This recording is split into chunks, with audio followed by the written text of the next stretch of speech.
Bonjour à toutes et à tous, bienvenue sur votre chaîne d'information régionale. Nous sommes le mardi 29 octobre, voici en images et en 8 minutes l'essentiel de l'actualité du jour en images. Pour démarrer bien sûr la météo en ce mardi, avec encore un temps frais mais dégagé dans l'ensemble, les perturbations devraient se dissiper, laisser place au soleil aujourd'hui dans la région. Des nuages parfois imposants sont tout de même annoncés entre Boulogne, Saint-Omer et Lille. Ailleurs, le soleil devrait dominer. Les températures resteront fraîches tout de même, 12 degrés à Lille mais aussi à Saint-Omer, à Dunkerque, à Calais et à Boulogne. Les prévisions météo complètes juste après ce journal. À la une tout d'abord pour démarrer cette édition, une belle image en ces vacances de la Toussaint, des enfants du secours populaire à la piscine cette semaine. Selon de récentes études, aujourd'hui encore, un collégien sur deux ne sait pas nager et cette observation concerne davantage les enfants de familles modestes. Durant 5 jours, à raison de 45 minutes par séance, ces jeunes sont donc pris en charge par les maîtres nageurs de la piscine Londine à Éter. L'objectif de ce stage est de permettre à ces enfants de vaincre leur appréhension de l'eau et de pouvoir évoluer sans crainte dans ce milieu qui peut être hostile quand on ne le maîtrise pas. Explication au micro de Jerry Jouot de Fer. L'idée, c'est vraiment de favoriser l'accès à la piscine pour les enfants du secours populaire. Vendredi, on pourra effectuer un test pour voir si les acquis ont été réalisés et ce test permettra de leur attribuer un brevet de natation. Pour nous, c'est la première édition. Par contre, dans nos autres centres en France, on le fait depuis 2014. Donc depuis 2014, dans tous nos centres, on a accueilli plus de 3000 enfants pour justement leur permettre d'apprendre à nager. C'est une grande réussite, il n'y a qu'à voir les sourires des enfants, leur joie de venir et ils ont hâte d'être demain pour faire la deuxième séance. Hier, les 27 États membres de l'Union européenne ont donc accepté un nouveau report du Brexit au 31 janvier 2020. Et cela peut sembler interminable et dur à vivre pour les entreprises régionales dans l'incertitude depuis maintenant 3 ans. Les marailleurs, eux, se disent plutôt rassurés car l'impact du Brexit pourrait entraîner jusqu'à 30% de perte d'activité pour eux, leur profession de travail avec des produits ultra frais. Et en cas de Brexit dur sans accord, les conséquences pourraient être lourdes pour la filière. Aujourd'hui, certes, plusieurs actions ont déjà été menées, une cellule de crise, le CIVEP et des embauches réalisées par l'administration pour enrayer les éventuels dysfonctionnements. Mais le syndicat des marailleurs redoute plus que jamais une sortie du Royaume-Uni sans accord. Explication au micro de Corentin Escaillé.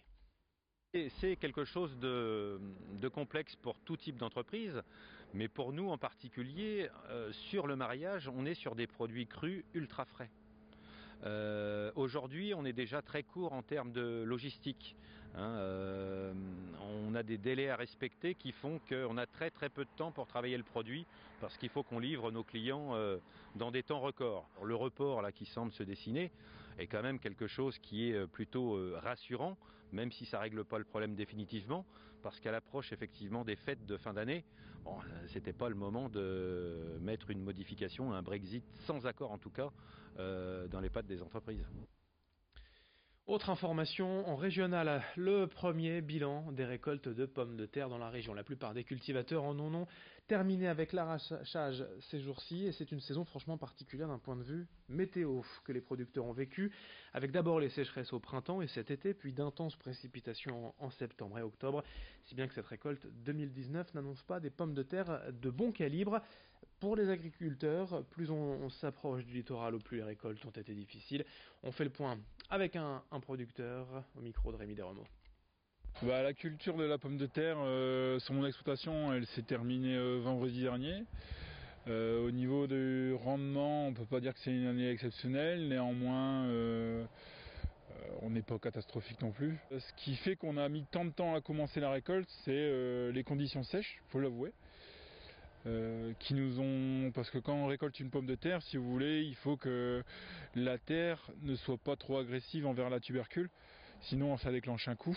On l'a terminé exceptionnellement tard du fait des intempéries. On a vraiment des précipitations qui se sont révélées dernièrement vraiment hétérogènes selon les secteurs. On a eu trop de précipitations à un moment donné par rapport à nos plannings d'arrachage, quoi. Fin octobre, c'est aussi la fin de saison pour les pommes dans la région. Les récoltes se terminent après 10 semaines de cueillette dans les vergers. Et quel est le bilan pour les producteurs de la région ici à Annelin? Thomas Coupé exploite 10 hectares et fait pousser une dizaine de variétés de fruits en vente en gros, mais aussi au détail, via la cueillette libre.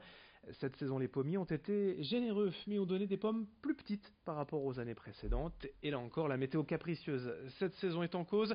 Les rendements seront donc un peu plus faibles cette année. Le producteur qui voit aussi un changement de climat ces dernières années. Explication au micro d'Idil Gunay.